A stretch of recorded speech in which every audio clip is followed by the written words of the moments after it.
Hello students, आज हम class 9 की मैथ्स के एक्सरसाइज 11.2 का लास्ट क्वेश्चन करेंगे। 9th क्वेश्चन है, तो चलिए इस वीडियो को स्टार्ट करते हैं।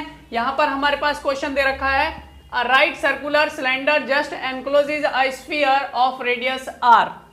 इस सेंटेंस का क्या मतलब है? कह रहा है एक राइट सर्कुलर सिलेंडर है, जैसे कि आप देख सकते हो ये राइट सर्कुलर राइट मतलब सीधा लिखा है ना। राइट सर्कुलर का मतलब हो गया बिल्कुल सीधा है। तो और ये सर्कुलर है, सिलेंडर है, यानी इस तरीके का होगा सिलेंडर। तो सिलेंडर आपने देखा ही होगा, सिलेंड्रिकल शेप जो है, ये वाली शेप है, ये वाली, ये जो है ये है।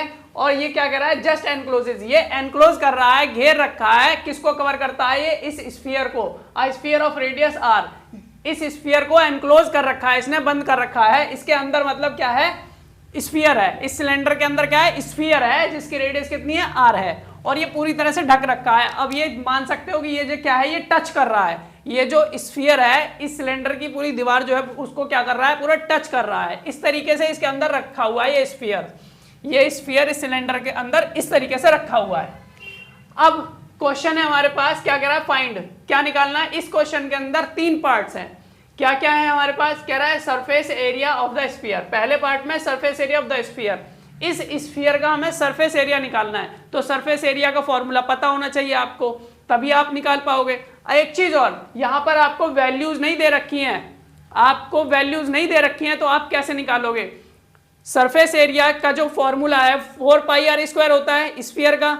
तो हमें क्या करना है? बस 4 पाई आर स्क्वायर ये फॉर्मूला लगाना है। हमें रेडियस पता होनी चाहिए, और रेडियस यहां पर क्या दे रखी है? आर दे रखी है। तो हम यहां क्या लिख देंगे? Radius is equal to R, therefore surface area of the sphere 4 pi R square. हो गया भाई, आर की जगह पे आर ही तो रखना था, तो आर तो पहले ही दे रखा होता है फॉर्मूले में, तो 4 पाई आर स्क्वायर हो गया। दूसरा हमें बोल रहा है curved surface area of the cylinder. इस सिलेंडर का, ये जो सिलेंडर है, इस सिलेंडर का कर्व्ड सरफेस एरिया मतलब इस तरीके से, चारों ओर की जो दीवारें हैं इस तरीके से, यही होगा सिलेंडर के जो कर्व्ड सरफेस एरिया होगा। तो कर्व्ड सरफेस एरिया यानी सीएस है, शॉर्ट में सीएस बोलते हैं।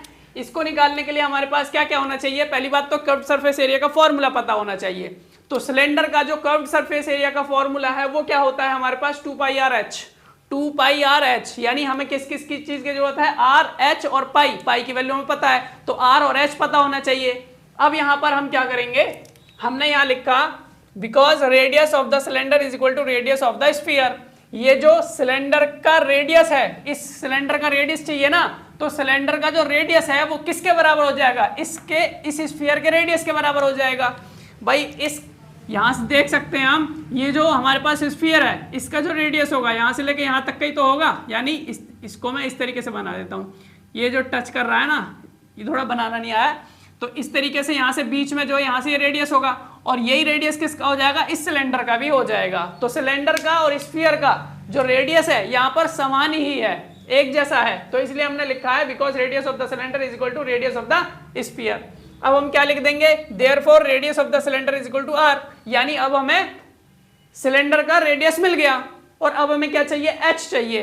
भाई फॉर्मूले में 2 पाई आर एच, एच की जरूरत है। अब जो एच है वो कैसे निकलेगा? Because height of the cylinder is equal to diameter of the sphere. ये जो हाइट है, सिलेंडर की जो हाइट है वो किसके बराबर है? वो डायमीटर के बराबर है, स्फीयर के। स्फीयर के डायमीटर के बराबर क्या है? यानी जो स्फीयर का डायमीटर है वही सिलेंडर की हाइट है। तो कैसे? अब देखो, सिलेंडर का जो डायमीटर है वो कहां से कहां तक है? यहां से लेके यहां तक, यहां से लेके यहां तक हो जाएगा, यानी पूरा टच कर रहा है, पूरी तरह से उसको घेर रखा है, कवर कर रखा है। जो सिलेंडर है उसके अंदर स्फीयर रखा हुआ है, पूरी तरीके से घिरा हुआ है। तो जो स्फीयर का डायमीटर हो जाएगा वही क्या हो जाएगी? इस सिलेंडर की हाइट हो जाएगी। अब यहां से फिगर में समझ में नहीं आएगा कि इसने पूरा घेर रखा है, लेकिन क्वेश्चन में इस तरीके से बोल रखा है कि अगर हम सिलेंडर लेंगे इस तरीके का, उसमें एक स्फीयर डालेंगे तो और पूरी तरह से कवर कर रखा है, तो हाइट जो हो जाएगी डायमीटर जो हो जाएगा स्फीयर का, वही हाइट हो जाएगी उस सिलेंडर की। तो हमने यहां पर क्या लिख दिया? Therefore height of the cylinder is equal to 2r। अब ये 2r क्यों लिखा है? क्योंकि हमने जैसा देखा कि सिलेंडर की जो हाइट है वो स्फीयर का डायमीटर है, स्फीयर का डायमीटर है, और डायमीटर कैसे निकलता है? रेडियस का डबल, रेडियस को 2 से मल्टीप्लाई करने पर, और रेडियस क्या है? r है। भाई रेडियस क्या है सिलेंडर की? r। तो इसका जो सिलेंडर जो क्या कहते हैं डायमीटर निकलेगा, कैसे निकलेगा, 2 से मल्टीप्लाई करके। तो हमारे पास जो हाइट ऑफ द सिलेंडर निकल के आएगी वो क्या निकल के आएगी, 2r निकल के आएगी, क्योंकि दोनों का रेडियस जो है सिलेंडर का और इसका स्फीयर का सेम है, तो रेडियस को 2 से मल्टीप्लाई कर देंगे तो 2r यानी डायमीटर निकल के आ गया, सॉरी हाइट निकल के आ गई, क्योंकि हाइट और डायमीटर एक है तो हाइट वो बोल सकते हैं, उसको डायमीटर भी बोल सकते हैं, लेकिन हमें यहाँ हाइट बोलना है क्योंकि हमें हाइट निकालनी है, तो हमारी हाइट निकल के आ गई। अब उसके बाद therefore curved surface area of the cylinder, तो कर्व्ड सरफेस एरिया का फॉर्मूला लगा देंगे 2πrh।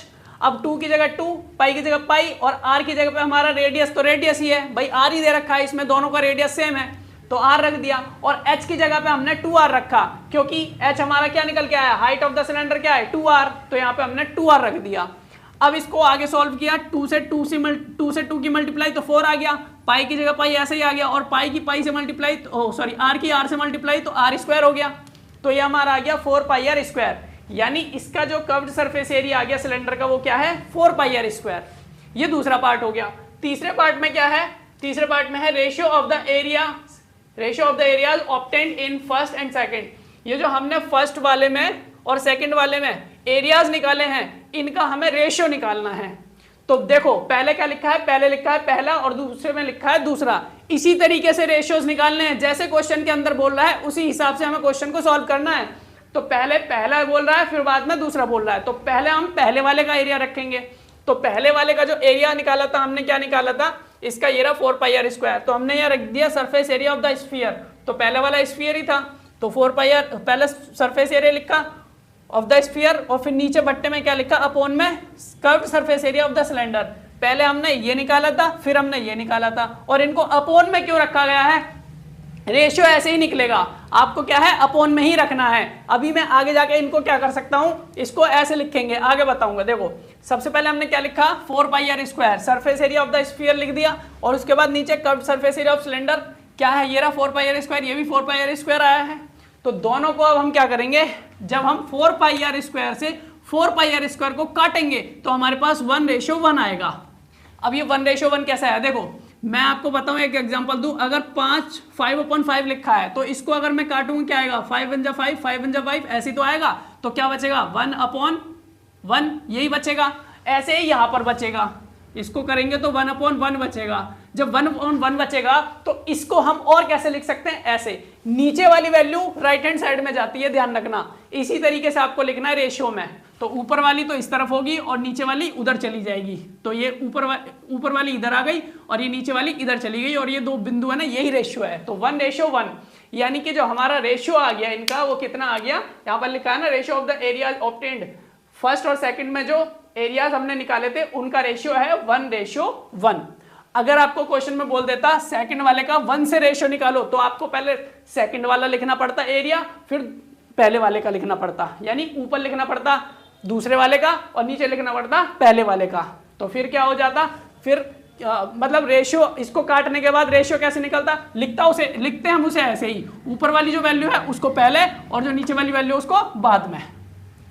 तो ये हमारा 9th क्वेश्चन था, उम्मीद करते हैं आपको समझ में आया होगा। तो फिर मिलेंगे अपनी नेक्स्ट वीडियो में।